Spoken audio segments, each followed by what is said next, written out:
Hello guys, in this video I will show you how to put Snapchat video in slow motion. Firstly, go up to your camera section, the third selection on Snapchat, and then you can record a video that you want to go and turn it off for slow motion. Now as you can see, this video is quite fast because I want to get up and take it to a slow motion.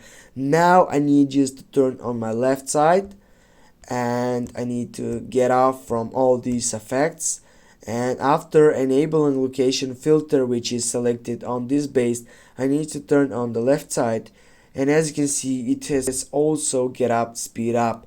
I will get again, and here as you can see with this side we can get up through a slow motion. And now just go and send it through persons that you wanted, or you can go to send up to your story. And that's it guys, thanks for watching. Don't forget to hit that like and share the video. See you soon guys.